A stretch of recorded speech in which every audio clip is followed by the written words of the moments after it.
today I'm going to show you how DVRT Ultimate Sandbag Training can help your kettlebell get up, which is one of my best lifts, one of my favorite things to do. I've found in both myself and in the students that I train that the three tricky sticking spots in a get up are often that initial roll of the elbow. If something's heavy, I kind of know I have it if I can get to that elbow.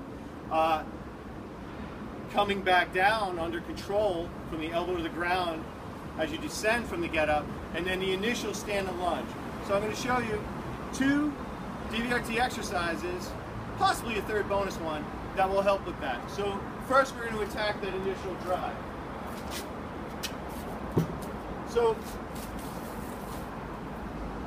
the leverage point in the kettlebell can be pretty severe with it over the extended arm. As I drive up, this tends to be a sticking point for a lot of people, especially with challenging a new weight. But especially if they're just starting out, just keeping this arm in lockout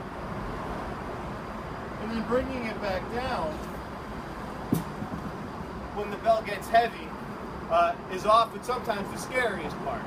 So one of the things that I've used has been the DVRT version of this, where we don't have the arm extended. We're going to keep the bag on our torso. Now this is going to make it harder to drive onto the elbow. But that posting up is still the same. And then I'm going to use that here. Two things make this more challenging. A, the bag is only about 5 pounds heavier than that bell, but it's draped across my torso. I don't have as much leverage. I really have to tighten up and control that roll. So I'm going to teach that rolling pattern in both directions, because it is just like peeling a sticker forward, or I should say on a diagonal in both directions. So it's going to help on the way up and on the way down, just building that coordination, that movement pattern, strengthening that. The second, or I should say the third, if we covered the up and the down now, the next spot would be, when the world gets heavy, is coming up just from this spot to the standing lunge. Getting that drive and that stability to be able to plant that foot, pull down, or stand up under control. I've found that's usually not anything related to the kettlebell.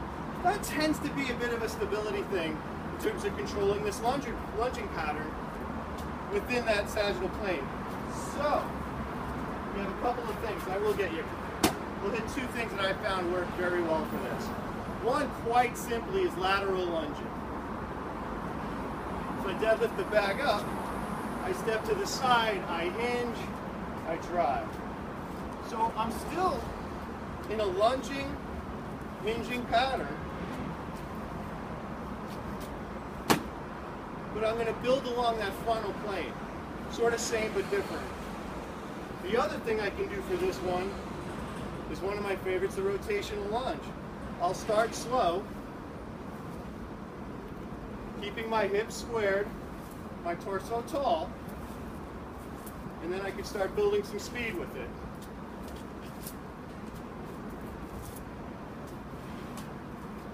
Now as I train that, I'll then have my students try the kettlebell. And when I say it, I don't necessarily just have them do it the same day, like go do this drill, now try.